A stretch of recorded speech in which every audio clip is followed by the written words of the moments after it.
दोस्तों, जिंदगी में कभी किसी चीज का घमंड नहीं करना चाहिए, क्योंकि जो आज तेरा है कल किसी और का हो जाएगा, परसों किसी और का हो जाएगा।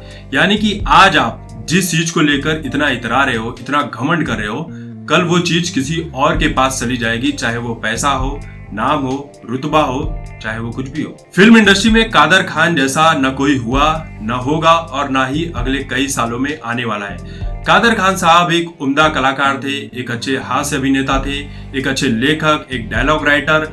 वो जब लोगों को हंसाया करते थे तब लोग अपनी हंसी को रोक नहीं पाते थे, लेकिन जब अपनी फिल्मों में वो रोने वाले सीन दिखाया करते थे, जब वो रोने के डायलॉग आते थे, तब हम अपने आंसू भी नहीं रोक पाते थे। और यही थी महानता कादर खान साहब की। कादर खान साहब फिल्म इंडस्ट्री में एक सीनियर अभिनेता थे। दोस्तों, कादर खान साहब को जिंदगी में कई चीजों का मलाल रहा, लेकिन एक मलाल ऐसा भी था जो उन्होंने अपने मरने के कुछ दिन पहले एक वीडियो इंटरव्यू में कह दिया था, और वो चाहकर भी रोक नहीं सके। और जब वो ये बातें बोल रहे थे तो उनके चेहरे पर उस दर्द को बहुत अच्छी तरीके से देखा जा सकता था, और ये दर्द था अमिताभ बच्चन को लेकर। दरअसल बात यह है कि अमिताभ बच्चन और कादर खान साहब, इन दोनों ही कलाकारों ने कई सारी फिल्मों में एक साथ काम किया था। इनके अभिनय को लोगों ने पसंद भी किया था, लेकिन एक दौर ऐसा भी आया जब अमिताभ बच्चन को अपने ऊपर काफी घमंड हो गया। वो अपने सामने किसी को भी कुछ समझते ही नहीं थे। एक बात ये निकल कर आई थी कि अमिताभ बच्चन जो थे वो खुद को सर जी कहलवाना पसंद करते थे। अगर कोई उन्हें सर जी नहीं कहता था तो ये बात उन्हें बुरी लग जाती थी। वो अपने कलाकारों को उस फिल्म से निकलवा दिया करते थे और उनसे दूरी बना लिया करते थे। तो एक बार ऐसी बात यह आई कि अमिताभ बच्चन कहीं पर थे और उस वक्त कादर खान साहब उनसे मिलने आए। कादर खान साहब ने पूछा, वहां पे जो भी स्टाफ थे उनसे पूछा कि अमित कहाँ पर है, क्योंकि कादर खान साहब अमिताभ बच्चन को अमित कह के बुलाते थे। तो जब उन्होंने पूछा कि अमित कहाँ पर है, तो वहां पर जो सेट पर लोग थे उन लोगों ने कहा कि अरे ऐसी बातें मत करो, आप उन्हें सरजी बोलो, क्योंकि आप उन्हें सरजी नहीं बोलोगे तो वो बुरा मान जाएंगे। तो कादर खान साहब ने बोला कि मैं उनका दोस्त हूँ, मैं तो उसे अमित ही बुलाऊंगा, मैं तो उसे सरजी बिल्कुल भी नहीं बुलाऊंगा, वो सरजी होगा किसी और के लिए। जब ये बात अमिताभ बच्चन को पता चली और फिर उसके बाद इन दोनों के बीच एक दूरी बन गई, और वो दूरी कादर खान साहब के मरते दम तक बनी रही। देखिए, अमिताभ बच्चन का जो ये घमंड था, ये उस दौर में था जब अमिताभ अपनी फिल्मों में काफी सफल थे और राजनीति में वो एक अच्छी खासी जीत हासिल करके आए थे। लेकिन एक दौर ऐसा भी आया जब अमिताभ बच्चन की जिंदगी में सब कुछ उल्टा चलने लगा। जब अमिताभ राजनीति में आए तो कांग्रेस से उनकी जो नजदीकियां बढ़ी थी, वो बोफोर्स घोटाले में नाम आने के चलते वो दूरियां बनने लगी और कांग्रेस से उनकी दूरी हमेशा हमेशा के लिए बन गई।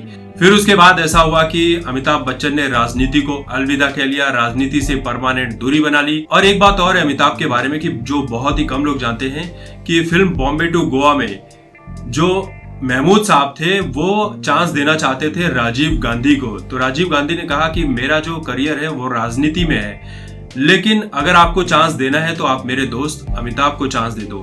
और फिल्म बॉम्बे टू गोवा में चांस देने के बाद अमिताभ को एक नई बुलंदी मिली थी, एक नया रास्ता मिला था। तो देखिए, फिल्म इंडस्ट्री में अमिताभ के ऊपर कई लोगों का हाथ था, कई लोगों का साथ था, कई लोगों ने अच्छी तरह से दिल से साथ दिया, लेकिन अमिताभ जो है वो अपने घमंड और मतलब के चलते लोगों से टाइम टू टाइम दूरियां बनाते ही चले गए। फिर एक दौर ऐसा भी आया कि जब अमिताभ बच्चन ने अपनी कंपनी ABCL यानी अमिताभ बच्चन कॉर्पोरेशन लिमिटेड की जो शुरुआत की थी, जिसके बाद उन्होंने फैशन शो आयोजित किया था 1996 का, तो उस फैशन शो की वजह से अमिताभ को बहुत ज्यादा नुकसान हुआ।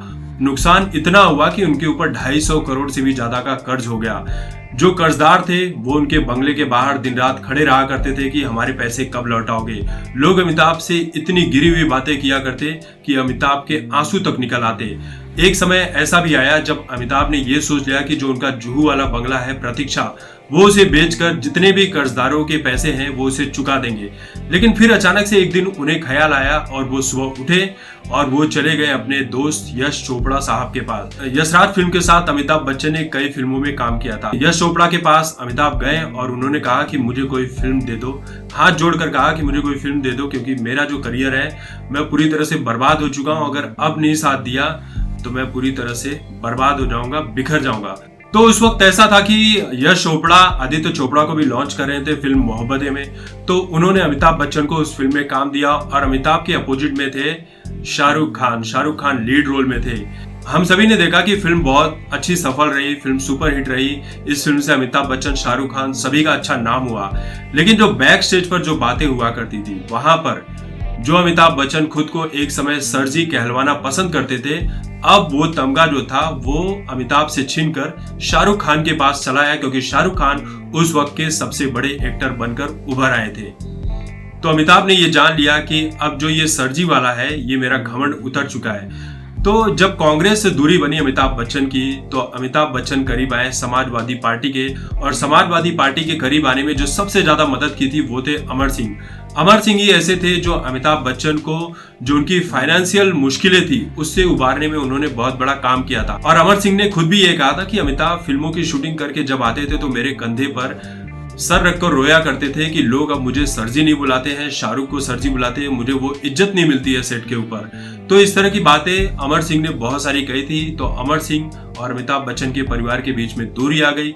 आज अमर सिंह जीवित नहीं है, लेकिन अमर सिंह ने कई सारे राज खोले थे, कई सारी मदद की थी। लेकिन अमिताभ बच्चन का जो ये स्वार्थी स्वभाव था वो पूरी जिंदगी बना रहा, और उन्होंने अमर सिंह का भी फायदा उठाकर उन्हें साइड लाइन कर दिया। तो दोस्तों, यही वजह है जो अमिताभ बच्चन को इंडस्ट्री में लोग स्वार्थी, घमंडी और मतलबी स्वभाव का कहते हैं। क्योंकि अमिताभ टाइम टू टाइम, चाहे वो महमूद साहब को ले लीजिए, चाहे वो राजीव गांधी या कांग्रेस से ले लीजिए, या फिर कादर खान साहब से ले लीजिए, या फिर अमर सिंह, ऐसे अनगिनत किस्से हैं जहां पर अमिताभ बच्चन के स्वार्थी होने का जो सबूत है वो मिल ही जाता है। और ये बातें मैं मेरे मन से तो नहीं कह रहा हूँ, ये बातें सब कुछ मीडिया में ऑलरेडी है। आप जाइए सर्च कीजिए, वरना कल को कोई मेरे ऊपर ब्लेम करेगा कि यार इसकी तो कोई दुश्मनी है अमिताभ बच्चन से।